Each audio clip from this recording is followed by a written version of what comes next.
Dr Susie Nyman, welcome to Speaker Spotlight. Thank you very much, Lauren. I'm sat here in my classroom at the Sixth Form College in Farnborough. We've already had a lesson this morning. We've been talking about type 1 and type 2 diabetes, and I've got all the sheets of paper over there ready for this class this afternoon. And you're such an interactive, dyslexia, neurodiverse friendly teacher. Talk to me about the work that you do, because it's fantastic.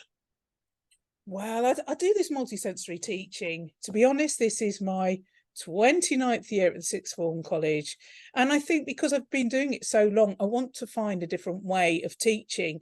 So this morning, my students are practicing for their exams, and one girl sitting there, she's practicing the exam techniques on my laminated A3 questions. I don't really get this, nephron, Susie.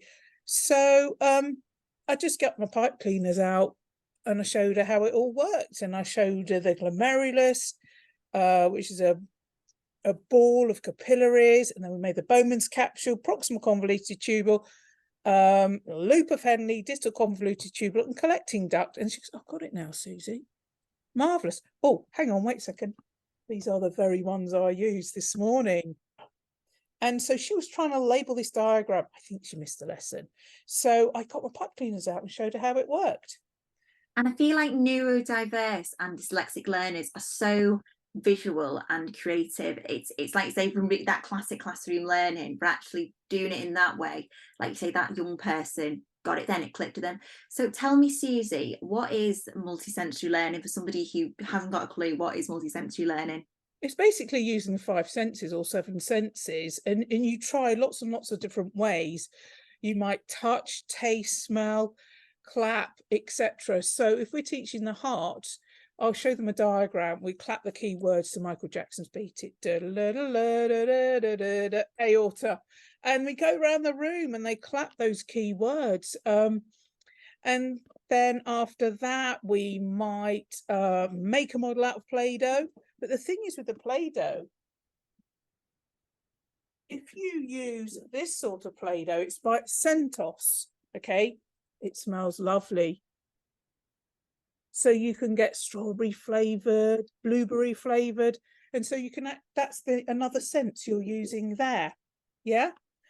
When we were doing the brain, I actually got a laminated diagram, and then they got some Play-Doh and added scented oils, aromatherapy oils, for example, cloves and cortex, mint and medulla, and then they remembered it more like that.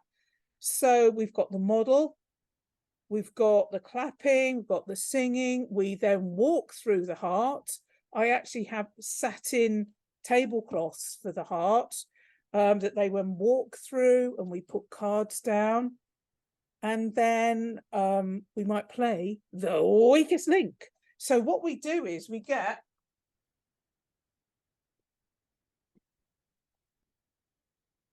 whiteboards like this, and I say, what's the biggest artery leaving the heart that transports oxygenated blood around the body? And they'll write aorta on there. The good thing is, number one, you can see, do they understand it? Do they remember it? Number two, can they spell it? And that's the beauty of it. It's getting that brain cog working, and it's getting, because personally for me, I'm being neurodiverse, I massively struggle with concentration, and so many other neurodiverse people struggle with that. And when you're talking for a long period of time, where it's an hour or 40 minutes, it's really hard to digest that information. But by being multisensory, using whiteboards, using practical methods, it can really help understand, can't it? But I have laminated every diagram as an exam paper as A3, and this is because it's laminated. They use ball pens and they go over and over it and rub it out. And so, you know, if I gave them an exam question and they got it wrong, they're worried they've got it wrong. But here, they just rub it out and do it again, and they go over it and over it. And we have the digestive system, and we've got all the digestive system diagrams that have ever come up. So, you know, after a while, they actually remember the shapes of those organs. and then they can just get any question and do it, which is really nice. And by doing that, Susie, as well, it really helps break that stigma of making mistakes. Like, it's okay not to get it right. You can wipe it off, start again, and keep doing it as many times until you understand it and you're at your own pace then. So here's one I prepared earlier as an all good Blue Peter lessons. There's my digestive system I made out of pottery. A lot of these things I can't take to the show because they're quite fragile and they're heavy. So the esophagus, the stomach, the liver, the gallbladder, the pancreas. And as we go through it, I say the stomach is J-shaped, the liver is triangular shaped, the pancreas is leaf shaped, the gallbladder looks like an avocado or a pear, and the small intestine's in the middle, and the large intestine is round the edge, colon, rectum, anus. Now, that girl this morning, she probably missed a lesson when I delivered that bit of digestive system. She knew a few of the things and she was getting them mixed up. And so I said, I want you to feel that, walk the walk, talk the talk. Tell me what that is. What is that? What does it do? What is this? Liver, triangular shape. Look in the diagrams. See a similar shape. Then you'll be able to remember it. And it's by feeling it, touching it. If you were making out of food, you could taste it as well. Yeah, you're smelling it, then you'll remember it. And it's fascinating because each child learns in a completely different way. And that's the beauty of neurodivergence, that every learner is completely different. And what advice would you say, Susie, is for people who are teachers, educators, working with neurodiverse students? What advice would you give to them? I said recently, have fun, take risks. Teachers don't take risks. Just imagine how much students look forward to your lessons.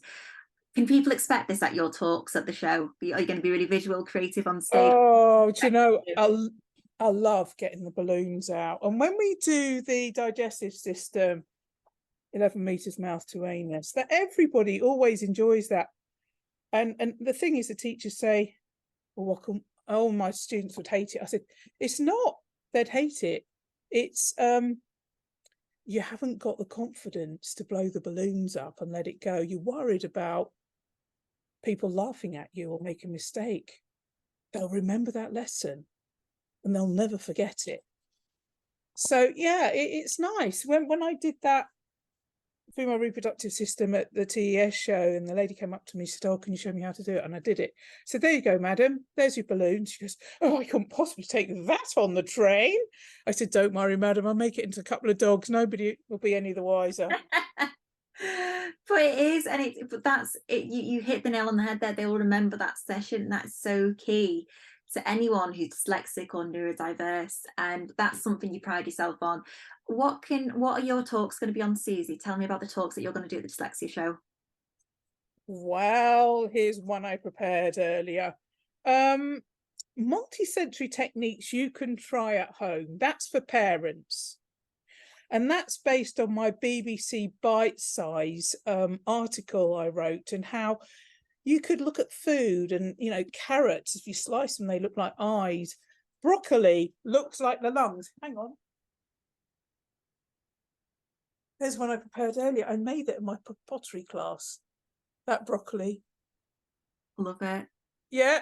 I remember actually doing that when I did science at school. Yeah, there's carrots. That's a carrot I made. Oh. So you can slice a carrot and they look like eyes. And then we've got celery. Quite enjoyed making that one. Oh, I love that. Yeah, it looks like bones, apparently, as the story goes. Walnuts look like brains. Yeah, they do actually. When you put it like that, they do look like that.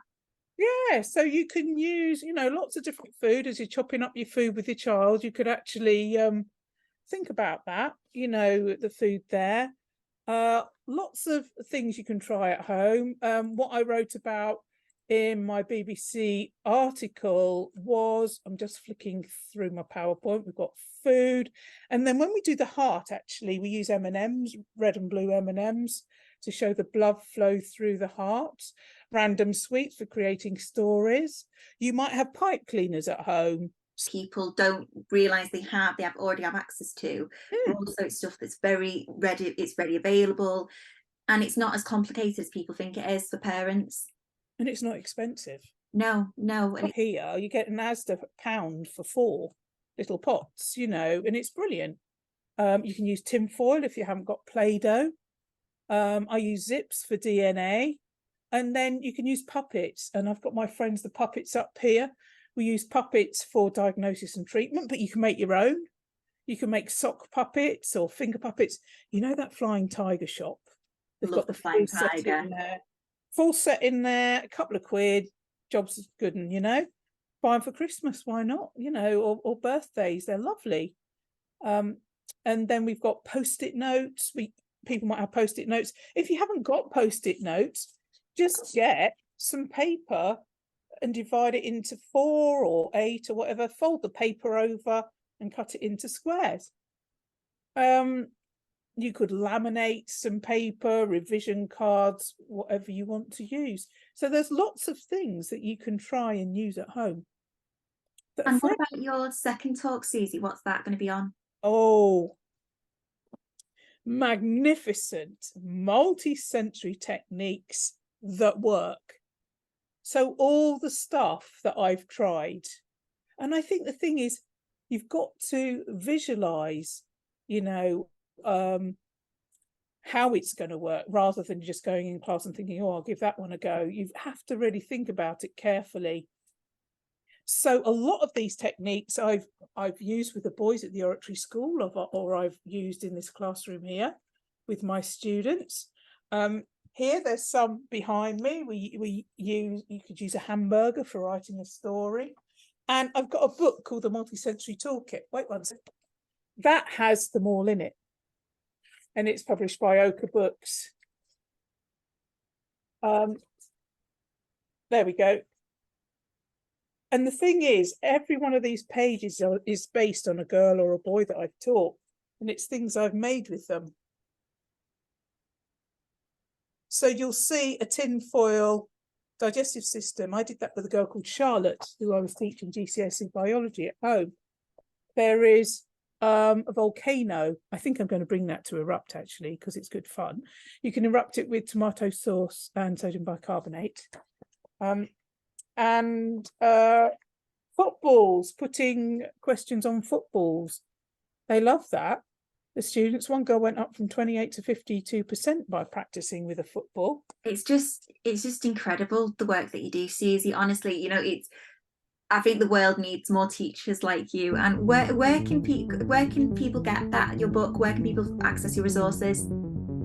Ochre Books, they're published by Ochre Books. If they just type in my name, the Multi-Sensory Teaching Toolkit and Ochre Books, it'll fly up at the top of the Google search.